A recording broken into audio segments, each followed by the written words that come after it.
Seja bem-vindo ao canal Descobrir.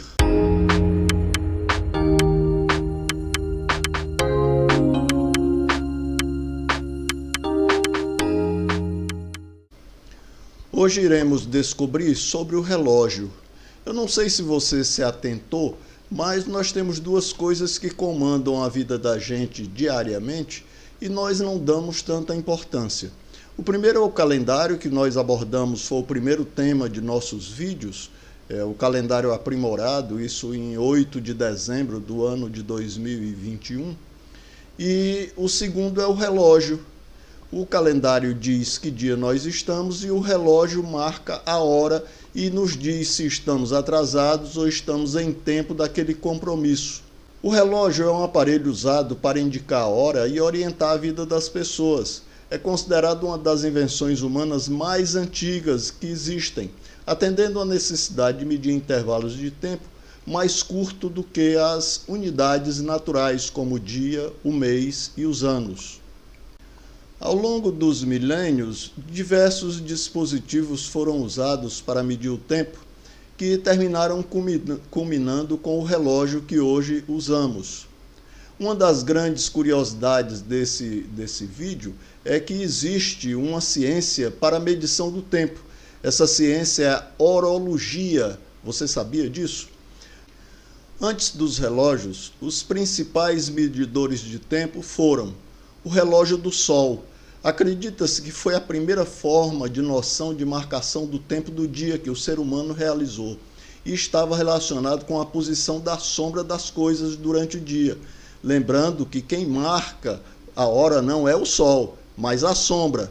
O relógio de sol funciona assim, analisando a sombra projetada de um objeto no chão. É o mais antigo dos relógios, já que desde os primórdios o homem se deu conta de que o nascer do sol é um fenômeno que se repete a intervalos de tempo regulares. O mais antigo relógio do sol conhecido foi construído por volta de 1500 a.C., no Egito, na época de Tutmoses ou Tutmés III. As linhas das horas eram marcadas na pedra a intervalos regulares. Existe também o relógio de água, que é conhecido também como clepsidra. O relógio de água consiste de um recipiente de água no qual é feito um furo. Em seguida, recolhe-se essa água num recipiente, um jarro, por exemplo, e encher o jarro demanda um tempo. Este intervalo de tempo passa a ser uma referência.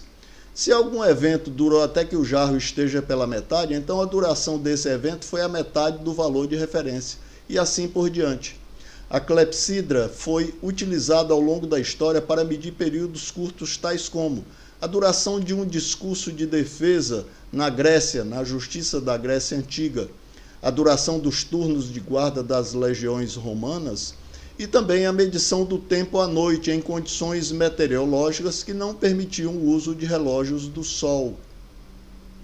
Um outro instrumento de medição, a ampulheta, que é o relógio de areia, se baseia no mesmo princípio do relógio de água. A passagem de uma quantidade de areia de um dos recipientes no fundo fechado para outro estreito demanda um tempo constante, que é usado como intervalo de referência para a medição do tempo. A invenção do relógio mecânico veio somente no século XIII, quando iniciava uma mudança dramática nos métodos de medição de tempo. Mas isso foi no passado. Os relógios modernos mais conhecidos atualmente são o relógio de bolso ou o relógio de algibeira, por volta de 1500. Peter Helen, relojoeiro alemão na cidade de Nuremberg, desenvolveu o primeiro relógio de bolso, que ficou conhecido como ovo de Nuremberg, esse aí da foto, devido ao seu formato. Foi construído basicamente de ferro com corda para 40 horas e um precursor da mola espiral. Foi sem dúvida em muitos países o acelerador para diversas invenções e melhorias, principalmente na Europa, engatilhando de maneira vertiginosa a indústria relojoeira. Um outro relógio foi o relógio de pêndulo, que até o ano de 1580 não existiam métodos para determinar de uma forma razoavelmente precisa intervalos de tempo relativamente curtos. Essa situação se modificou com a descoberta de Galileu do isocronismo do pêndulo. Isto é, o período do pêndulo não depende de amplitude do movimento oscilatório, dependendo apenas do tamanho do pêndulo. O relógio de pulso. Os primeiros relógios usados por pessoas com uso não industrial ou científico foram os relógios de bolso. Eram incrivelmente raros e vistos como fortes sinais de riqueza, semelhante às joias, um símbolo da aristocracia daquele tempo, tendo sido inventado no fim do século XIX. O relógio de pulso foi inventado pela empresa Patek Philippe, embora costume-se atribuir a Santos Dumont essa glória. Ele apenas deu mais visibilidade ao instrumento. Ele solicitou ao seu amigo Louis Cartier um relógio que ficasse preso ao pulso para que ele pudesse fazer as manobras aéreas dele sem ter que desviar a atenção e sem soltar os controles do avião. O relógio de pulso se popularizou mesmo foi na Primeira Grande Guerra, sendo fortemente usado pelos soldados que necessitavam chegar aos locais com a máxima precisão de tempo possível. Depois disso veio o relógio de quartzo, que o uso das vibrações mecânicas desse mineral, pesquisado desde a década de 1930, tornou os relógios mais precisos. Depois veio o relógio digital. O relógio digital é um tipo de relógio que utiliza meios eletrônicos para controlar as horas. Ele utiliza um cristal piezoelétrico, como o quartzo, a turmalina e o titanato, capaz de gerar pulsos elétricos a uma frequência constante, ou seja, que nos dá a segurança de que a hora é exatamente aquela. Finalmente, o relógio atômico. Esse relógio atômico, ele permite medições de tempo de até 100 mil vezes mais precisa que os dispositivos convencionais.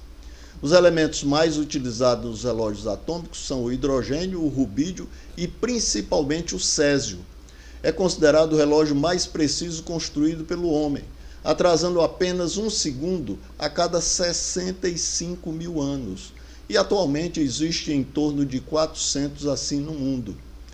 Você lembra que no começo do vídeo eu disse que o relógio era um dos que controlava a nossa vida? Pois há muito que o relógio de ponto controla. Antigamente eram cartões, hoje ele é eletrônico e o faz com muito mais precisão. Inscreva-se no canal, marque gostei ou não gostei e ative o sininho para receber notificações de novos vídeos.